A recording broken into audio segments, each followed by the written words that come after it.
समय इतनी जल्दी निकलता है कि इंसान अक्सर अकेले बैठकर सोचता है कि कल तक जो उसके सपने थे ना, आज जिम्मेदारियों के नीचे दब चुके हैं। कल तक जो मुस्कान थी आज थकान बन चुकी है। और फिर दिल के किसी कोने से एक आवाज आती है, क्या अब बहुत देर हो चुकी है? क्या अब नई शुरुआत नहीं हो सकती? अगर आपके मन में भी ये सवाल आया है तो वीडियो को आखिर तक जरूर सुनिए, क्योंकि शायद ये शब्द आपकी जिंदगी बदल दे। सच बताऊं, ज्यादातर लोग उम्र से नहीं हारते, वो हारते हैं लोगों की बातों से। अब इस उम्र में क्या करोगे? तुमसे नहीं होगा, तुम्हारा समय निकल चुका है। धीरे धीरे इंसान दूसरों की बातों को सच मान लेता है और अपने सपनों को खुद ही दफना देता है। लेकिन याद रखिए, जब तक सांस चल रही है तब तक भगवान आपकी कहानी खत्म नहीं करते। नई शुरुआत हमेशा शोर से नहीं होती, कई बार वो एक शांत फैसले से शुरू हो जाती है। एक इंसान एक दिन अचानक तय करता है कि अब वो खुद को खोकर नहीं जिएगा, अब वो सिर्फ दूसरों के लिए नहीं जिएगा, अब वो खुद की खुशी भी ढूंढेगा। और यहीं से जिंदगी बदलनी शुरू हो जाती है। भले ये शब्द आपको मोटिवेटिंग लग रहे हो, बट ये रियलिटी है। कुछ उम्र बीतने के बाद हमें रियलाइज होता है कि अभी तक हम खुद के लिए जिए ही नहीं है। हमें क्या पसंद है, हमें क्या करना है। हमेशा पढ़ाई माता पिता के हिसाब से करनी है, जॉब समाज के लिए पैसों के लिए करनी है, या मतलब बहुत सारे रीजंस होते हैं। पैसा इंसान अपने जो है मतलब पैशन से भी कमा सकता है कि जिसमें उसकी रुचि हो, वो बिजनेस करना चाहता है, लेकिन उन्हें रहता है कि नहीं, गवर्नमेंट जॉब की तैयारी करनी है भैया, और वो अपनी उम्र जो है लगा देते हैं, झोंक देते हैं। इसके बाद भी उनको जब जॉब नहीं मिलती तो वो कुछ छोटा मोटा करने लगती हैं। इससे ना तो सही करियर ही बन पाता है, ना वो अपनी जिंदगी को जी पाते हैं। और जो उम्र उनकी खुद के लिए जीने की थी, खुद पर खर्च करने की थी, वो अक्सर ऐसे ही व्यर्थ चली जाती है। आपको पूरी जिंदगी में जो आपकी पूरी जिंदगी है वो एक दिन में नहीं बदलनी, बस शुरुआत करनी है।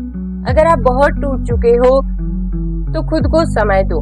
सुबह जल्दी उठो, 5 मिनट खुद के साथ बैठो, फोन से थोड़ा दूरी रखो, अपने मन की बातें लिखो, कुछ नया सीखो, अपने शरीर और दिमाग का ध्यान रखो, अपने मन का ध्यान एक खास तरीके से रखो।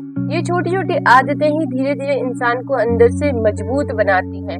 लेकिन सबसे मुश्किल समय पता है क्या होता है? फिर से खुद पर विश्वास करना, जो कि अभी इस समय शायद आपको नहीं होगा। पर जब जिंदगी बार बार तोड़ती है तो इंसान को लगता है कि वो कुछ कर ही नहीं सकता। लेकिन याद रखो, पेड़ भी तूफान के बाद जो है खड़े हो जाते हैं, तो इंसान क्यों नहीं?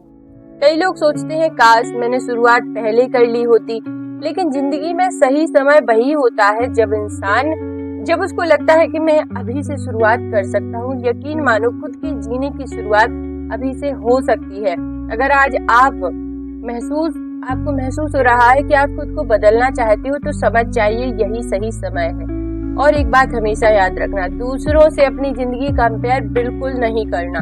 किसी की शादी जल्दी हुई, किसी का करियर जल्दी बन गया, किसी के पास पैसा है, किसी के पास नाम है, लेकिन हर इंसान की कहानी अलग होती है। कुछ किस्मत होती है, कुछ मेहनत होती है, कुछ प्रारब्ध होते हैं। कुछ फूल जल्दी खिलते हैं, कुछ देर से, लेकिन जो देर से खिलते हैं वो अक्सर ज्यादा खूबसूरत होते हैं। अगर जिंदगी में बहुत दर्द मिला है तो इसका मतलब ये नहीं कि आपकी किस्मत खराब है। हो सकता है भगवान आपको और मजबूत बना रहे हो ताकि आपको आपकी मंजिल मिले, तो उससे आप उसे संभाल सको। आज से खुद से एक प्रॉमिस करो, तुम अपनी उम्र को कमजोरी नहीं बनाओगे, अपने पुराने दर्द को अपनी पहचान नहीं बनाओगे, और हर दिन खुद के लिए एक छोटा कदम जरूर उठाओगे, क्योंकि छोटी शुरुआत भी एक दिन बहुत बड़ी कहानी बन जाती है।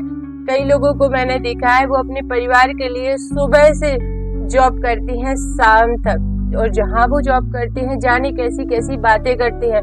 मेरा खुद का एक्सपीरियंस है, मैं एक प्राइवेट स्कूल में टीचिंग करती थी, पढ़ाती थी बच्चों को। वहाँ के प्रिंसिपल थे जो लगभग 20 सालों से उस स्कूल में प्रिंसिपल थे। लगभग 15-20 सालों से वो बूढ़े हो चुके थे, लेकिन वो उसी स्कूल में 8 से 10 हजार रुपए की जो है उनको वेतन जो इस सैलरी मिलती थी उसी में वो अपने 3 बच्चों का, पत्नी का और अपना खुद का खर्चा चलाते थे और साइकिल से वो जाते थे और मतलब घर जाते थे और स्कूल जाते थे। और मतलब मुझे उनकी लाइफ ऐसे लगती थी कि ये खुद के लिए क्या जीते हैं। इतना मतलब बहुत कम सैलरी उनको मिलती थी उस टाइम पे 2017-18 में, और वो इतनी सी सैलरी में अपनी पूरी फैमिली का खर्चा चलाते थे और बिल्कुल साधारण तरीके से रहते थे। मुझे और पूरे दिन स्कूल का काम किया करते थे और स्कूल जो मतलब छुट्टी होने के बाद वहीं स्कूल में जो है ट्यूशन पढ़ाया करते थे। तो ऐसे ऐसे लोग हैं जो खुद के लिए कभी जीते ही नहीं है। अक्सर मैं उनके साथ खड़ी होकर बातें करती थी कि सर आप इतनी कम सैलरी में, तो वो कहते थे सब मैनेज हो जाता है, क्योंकि मैं मतलब मैं बेटा कोचिंग भी पढ़ाता हूँ, क्योंकि सर मुझसे लगभग 50 साल तो उम्र में बड़े होंगे। इतनी वृद्ध अवस्था में वो साइकिल से आते थे अपनी लड़की की, मतलब बहुत उनकी स्टोरी बहुत इंटरेस्टिंग थी और उनका संघर्ष भी। तो अगर आज आप ये सोच कर रो रहे हैं कि मेरी जिंदगी खत्म हो गई है, तो याद रखना सूरज भी हर शाम ढलता है लेकिन अगली सुबह फिर चमकता है। आपकी जिंदगी भी चमक सकती है, बस खुद पर विश्वास मत छोड़िए और हो सकता है आपकी नई शुरुआत आज अभी इसी पल से हो। तो कमेंट में जरूर से लिख दीजिए हर हर महादेव।